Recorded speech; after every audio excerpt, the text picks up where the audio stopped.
Welcome everyone to the Hurting Humanity channel. Demi Moore, who has been acting for over 45 years, has won his first award for acting.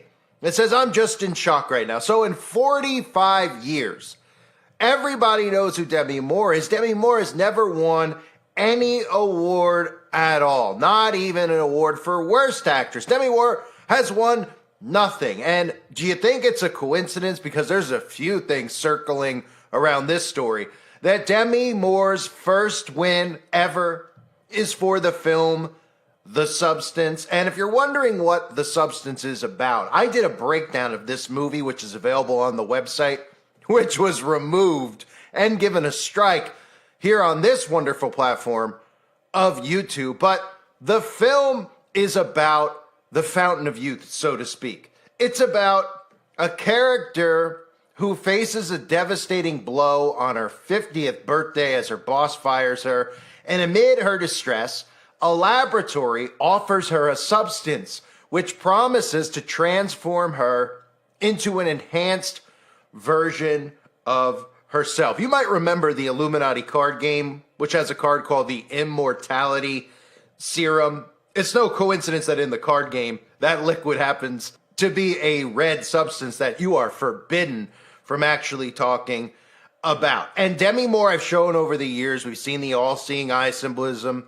the Masonic, esoteric, black and white symbolism with Demi Moore. And of course, Demi Moore is a Kabbalist. So good for Demi Moore as he wears its red bracelet every time it's out and about. Used to be out and about with Ashton Kutcher while he was wearing his Freemason hat and not hiding his true allegiance as to why he loves the black and white symbolism either. But you may also remember Demi Moore and that bizarre video clip, which you're not allowed to show, where she's hanging out with a very young boy, and I can give you 1,000 guesses, but you only need one as to what happens next while Demi Moore is sitting next to this very, very young boy. But this film is about a red liquid. It's a very potent and expensive drug, and it's used by people, well, like Demi and her friends in Hollywood, as well as your people in politics and your people in business and corporations and pretty much all the rulers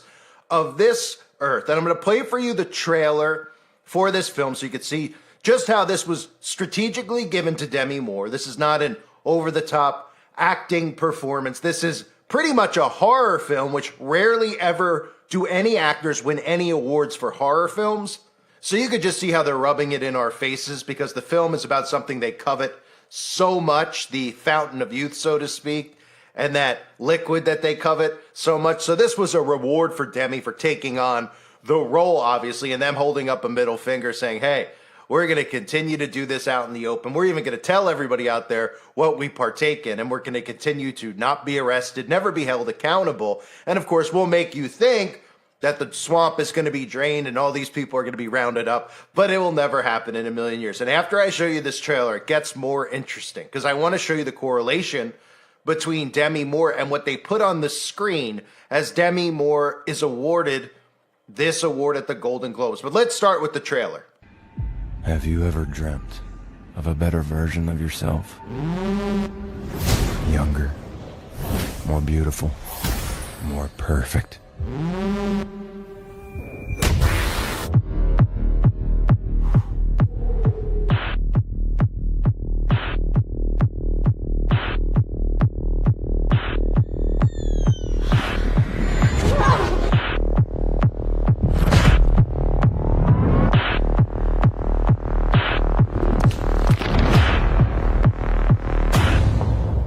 Pretty girls should always smile.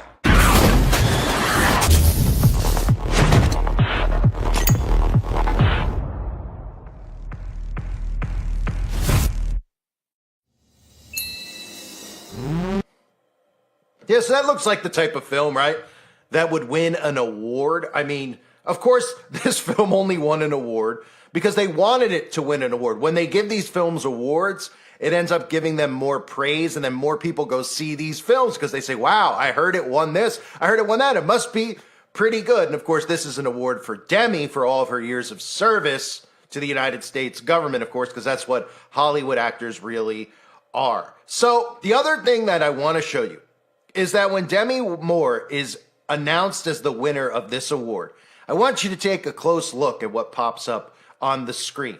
Because they pop up on the screen. You know, it doesn't say Demi Moore. This is Demi Moore's first Golden Globe ever. It doesn't say Demi Moore. This is the first award in the history of Demi Moore's life that it's ever been given. No, no, no. It says something very, very bizarre. Take a look. Demi Moore. This is Demi Moore's third nomination and first win. She got the script. So you may have noticed it said Demi Moore was born in Roswell, New Mexico, a town famously associated with alien conspiracy theories. Now, why in the world? At the Golden Globes, this isn't some minimalistic award show in Hollywood. They're all minimalistic, but in the scheme of Hollywood over the years, there's pretty much the Oscars, the Emmys, and the Golden Globes. Those are the big award shows. Why in the world would they put that on the screen about Roswell, New Mexico, a town famously associated with alien conspiracy theories? Well, of course, because what they're referencing there actually relates to what that movie is about, right? Because everybody out there who knows about the conspiracies in Roswell, New Mexico, mostly everybody has heard about it. But the Roswell conspiracy, for anybody who's new, is the theory that alleges that a UFO crashed near Roswell, New Mexico in 1947, and the U.S. government subsequently covered up the incident by claiming the debris was from a weather balloon, while in reality it was an extraterrestrial spacecraft and its occupants. This theory stems from the military's initial press release stating they had uncovered a flying disc before retracting the statement and attributing the debris to a weather balloon. So everybody looks at Roswell as really the first official government cover-up of what we're told are UFOs and aliens. But really what Roswell is about the Babylon working, the experiment done by Aleister Crowley, Jack Parsons, and L. Ron Hubbard, who is famous for creating the Church of Scientology. Jack Parsons, famous pretty much for being a rocket scientist who developed JPL, which is known as the Jet Propulsion Laboratory, and has his origins go back, obviously, to the creation of NASA. And Aleister Crowley, who is known as what? Well, referred to as the Beast Incarnate 666, as the man whose rituals they still follow to this day. And the Babylon working is really what led to the beginning of the UFO phenomenon, because this ritual that was done, which involved a lot of youngsters, which they won't tell you about, which again goes back to that liquid that is needed in these rituals that happens to be red, the liquid that they're referencing in that film. And during this ritual, they attempted to invoke the Moonchild. Some say that's Mae Musk, that it's Elon Musk's mother, is in fact that moon child. But for anybody out there wondering, once this event occurred, once they did the Babylon working, which they claim was a success, that is when, right after it, shortly after it, the first reported incident of UFO or alien encounters and supernatural phenomenon started occurring in America, where people were reportedly seeing these demonic entities walking the earth.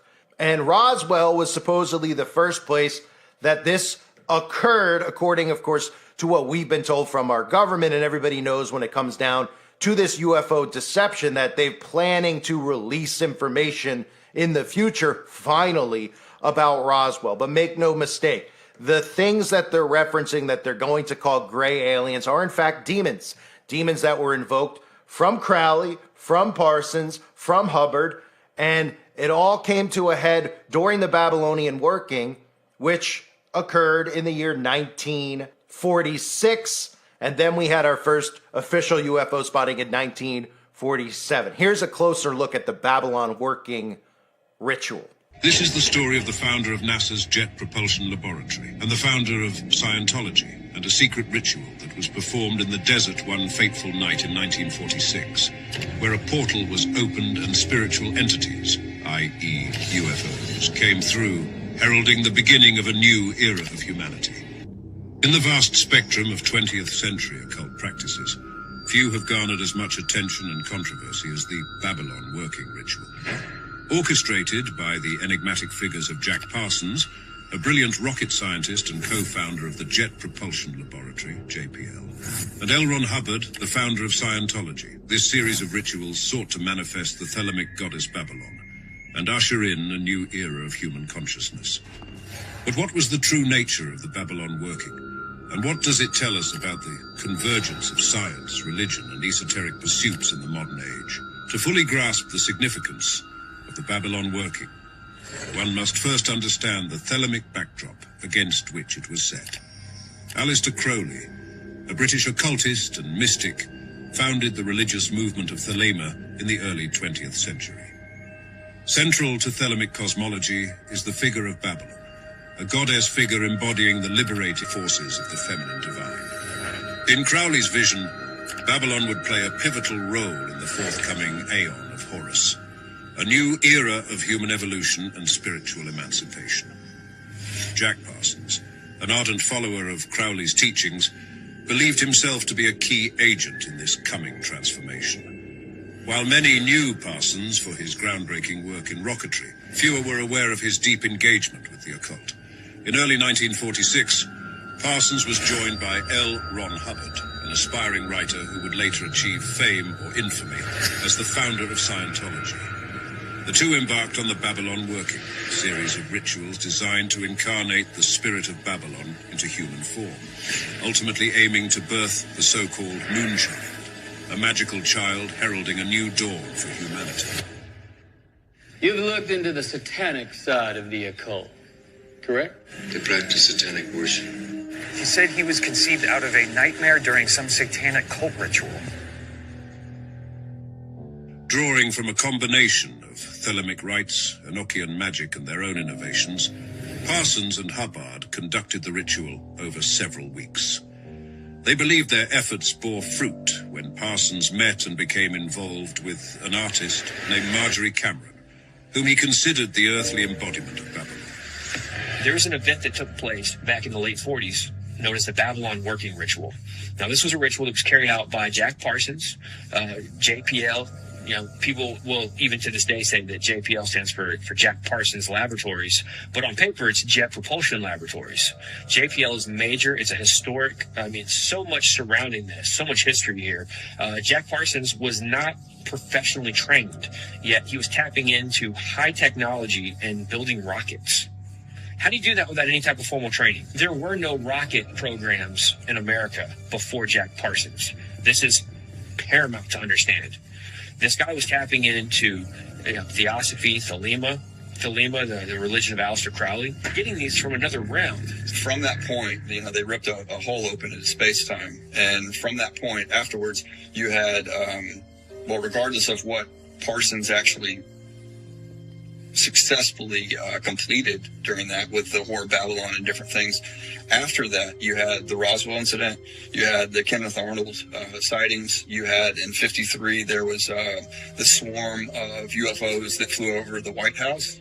And so there's this unleashing of supernatural activity that took place after that ritual was performed. Babylon working was successful according to Jack Parsons. Matter of fact, Parsons said in his Antichrist Manifesto that they were successful and that a child was conceived in that act, and that there was a spirit known as Hilarion. The Whore of Babylon was what they were trying to bring about. They believed what we believe, and that America was the final Babylon.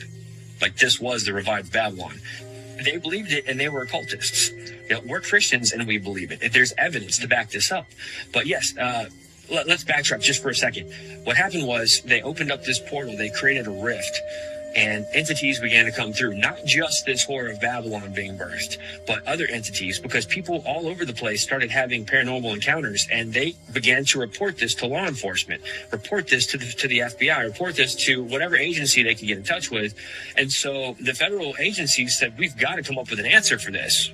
We were not prepared for any of this. There's UFO activity. There's talk of entities and demons and winged creatures and just all kinds of weird, just paranormal, demonic activity following this ritual that Jack Parsons said finally worked. They did the ritual for a couple years. It finally worked, finally stuck. And that's what a scientist does. A scientist is going to work at something. He's going to work at that hypothesis until it's proven true or false. The ritual also underscores the blurred boundaries between science, religion, and magic in the mid-20th century. Both Parsons and Hubbard, each influential in their respective fields, were deeply enmeshed in occult practices, reflecting a broader societal fascination with the unknown. It's delinquency. It's satanic. Some kind of ritual, satanic in nature, I don't know. Satanic ritual? Oh, all the time. Just as Parsons and Hubbard sought to channel otherworldly energies through their ritual, society at large became captivated by the notion of otherworldly visitors. Aleister Crowley, the foundational figure of Thelema and a significant influence on Parsons, once sketched a being he contacted during an earlier ritual named Lamb. The visage of Lamb bears an uncanny resemblance to modern depictions of grey aliens, with its oversized cranium and piercing almond-shaped eyes. Could magical rituals, like those of Crowley and later Parsons, serve as a bridge between dimensions or realities, possibly connecting to extraterrestrial realms? As we stand at the crossroads of science and spirit, perhaps we'll find that magic and mystery are, in fact, the very fabric of the cosmos. So do you think it's a coincidence that all of this alien activity occurred right after the Babylon working ritual occurred? Of course not. It's not a coincidence at all. They're correlated, just like Lam, that demon that Aleister Crowley drew and wrote about in his books and his teachings, is what we see as the depiction in modern movies and modern everything as what a gray alien is. So back to Demi Moore, right? Isn't it interesting because it's believed that these things feast off of that specific red liquid that you're not allowed to talk about, right?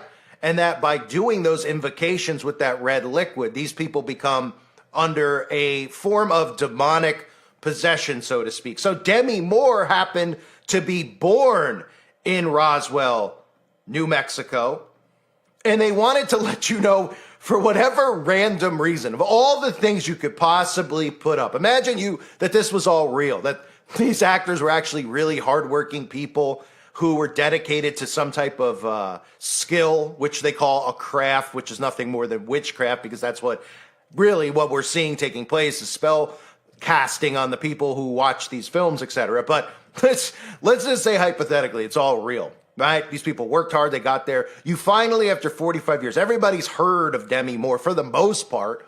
Demi Moore was a household name in the 80s and 90s, right? You finally win an award for the first time. People finally are going to take you seriously, right?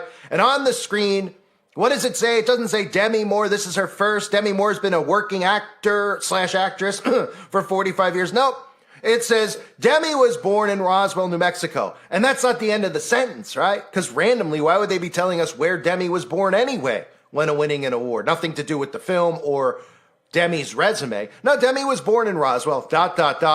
home of the famous alien conspiracy theory, right? And of course, anybody who studies all of the things that I discuss on this channel are what we would call conspiracy theory when it comes to demons and red liquid and what they feed off of. Well, how ironic that the film that Demi Moore wins the award for just so happens to be about that topic. Well, there's no irony. There's no coincidence. It's all deliberately done. It's all revealed right in front of our faces. And that's why they put that on the screen. So Demi Moore, after all these years, finally wins an award for the substance. Everybody out there is talking. It's trending all over the place. About time that Demi won, right? Because the sheeple do as sheeple do, right? They're excited because they might have seen G.I. Jane one day where Demi was really revealing itself. Or maybe they saw Striptease, or maybe St. Elmo's Fire, whatever else Demi Moore was in off the top of my head. Those are the ones that jumped out. And they're saying, yes, we're excited, right? They can't even see what the film is actually about. How these films never win awards, these horror films. And of all the movies that Demi Moore's in, this is the one that Demi Moore's going to be recognized for. Because it's a film that's out in the open, a lot like Leaving Las Vegas, which you're not allowed to talk about, with Johnny Depp, right? That film's about the same exact subject, so it's not a subject that they talk about too often, but that's what the film is about, and Demi Moore happens to win based on that, and then they let you know the connection between Demi Moore and Roswell, and of course Roswell is really the after effects of the Babylon working ritual, and of course that ritual is all about that red liquid that the film Substance just happens to be about. I thank everybody for being here. There's a world of coincidences, right? Not quite. They continue to reveal themselves right in front of our faces every single day. Literally every day. You wake up and you see one of these stories and you'll see a connection to the stuff that we talk about, right? It's not like we're pulling things out of a hat. I mean, home of the conspiracy of aliens, Demi Moore, they put it right on the screen, right in front of your faces. Nobody goes, well, that's really strange and random, right? Then you look at the correlation between the aliens, Demi Moore, and the red liquid. I mean, every day they reveal themselves. It's just a matter of whether or not the sheeple out there want to actually believe it or accept it. And the information's presented to them. They just have a tough time wrapping their head around it. In most cases, it's that the sheeple don't want to believe it because they enjoy living in the simulated reality, the dystopia, the Pleasantville, so to speak, that they live in, where they're completely oblivious to what's actually happening around them. Sometimes it can be hard to accept the truth, but guess what? I'd rather be awake in this horror story than sound asleep, walking cluelessly off the side of a cliff straight into the abyss. I thank everybody for being here. I hope you're all doing well. God bless you and your families as always.